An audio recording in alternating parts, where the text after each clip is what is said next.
Itukuzwe damu ya Kristo!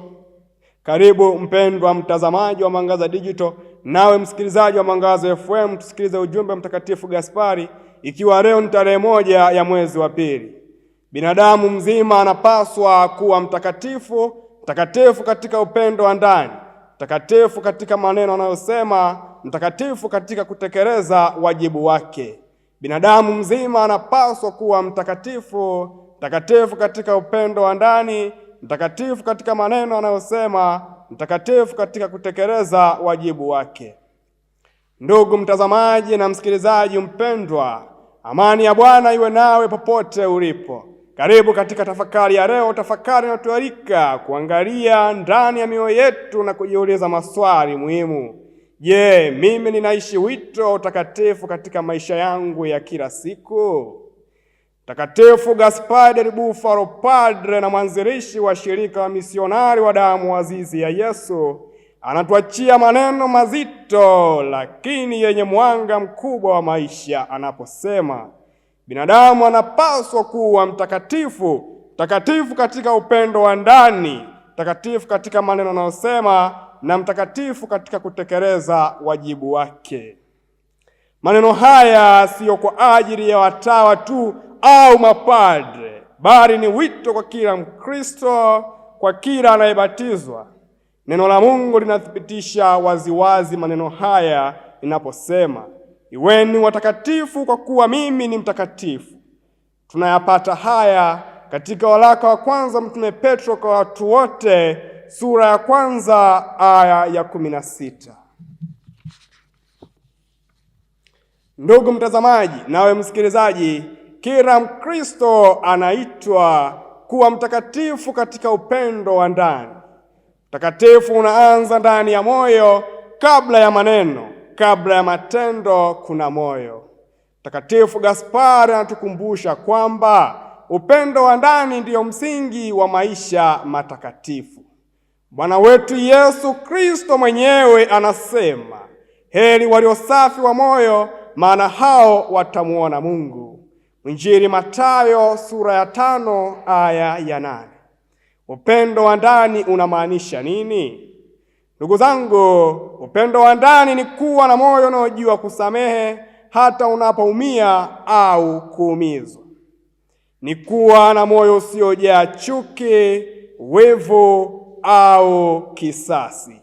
Na hivyo kupitia matendo haya yote, moyo huu unaruhusu damu azizi ya Yesu iutakase kila siku ya maisha yetu. Mtakatifu Gaspari alisisitiza sana nguvu ya damu azizi ya Yesu kama chemichemi ya utakaso wa ndani. Tunapomkaribisha Kristo moyoni, tunamruhusu abadilishe mawazo yetu, hisia zetu na mitazamo yetu. Lakini pia, ndugu mtazamaji na msikilizaji, kila Mkristo anaitwa kuwa mtakatifu katika maneno anayosema. Baada ya moyo yanakuja maneno. Maneno yana nguvu kubwa sana. Biblia inatukumbusha mauti na uzima viko katika ulimi. Methali sura ya 18 aya 21. Mtakatifu Gaspari anatualika kuwa watakatifu katika maneno tunayosema. Basi nasi tujiulize, je, maneno yetu yanaponya au yanajeruhi? Je, yanatia moyo au yanabomoa? Je, yanamleta Mwenyezi Mungu heshima au yanamwondolea heshima? Bwana wetu Yesu Kristo mwenyewe anasema wazi, kinywa husema yaliyojaa moyoni. Mwinjili Luka sura ya 6 aya 45. Maneno matakatifu kutoka katika moyo uliotakaswa. Hata kimya chetu kinaweza kuwa kitakatifu kama kimejaa upendo na heshima. Katika ulimwengu huu wa leo uliojaa maneno mengi ya hasira, uongo na matusi, Mkristo anaitwa kuwa sauti ya baraka, sauti ya kweli na sauti ya matumaini. Ndugu msikilizaji na mtazamaji wa Mwangaza Digital na Mwangaza FM, lakini pia kila Mkristo anaitwa kuwa mtakatifu katika kutekeleza wajibu wake. Hatimaye Mtakatifu Gaspari anatufundisha kuwa utakatifu unaonekana katika matendo, hasa wajibu wa kila siku. Si lazima kufanya mambo makubwa ili kuwa mtakatifu. Utakatifu hupatikana katika uaminifu mdogo mdogo wa kila siku. Neno la Mungu linasema, lolote mfanyalo lifanyeni kwa moyo kama kwa Bwana, wala si kwa wanadamu. Wakolosai sura ya 3 aya ya 23.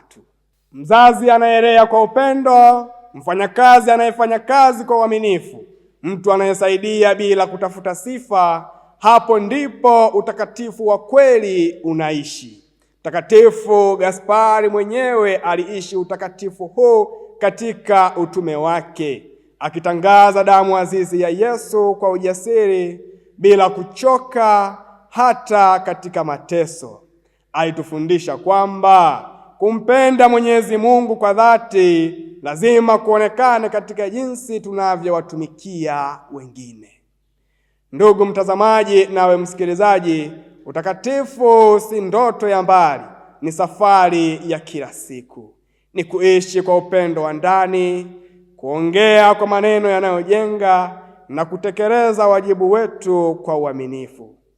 Tumuombe Mtakatifu Gaspari del Bufalo atuombee, ili kwa nguvu ya damu azizi ya Yesu tuweze kuwa watu wapya, watakatifu katika mioyo yetu, watakatifu katika maneno yetu, na watakatifu katika maisha yetu ya kila siku. Mwenyezi Mungu akubariki, na amani ya Kristo ikawe daima nawe. Itukuzwe damu ya Kristo. Niliyekuletea tafakari hii ni mimi Frateri Alfred Cyprian Mahwela, frateri wa shirika la misionari wa damu azizi ya Yesu.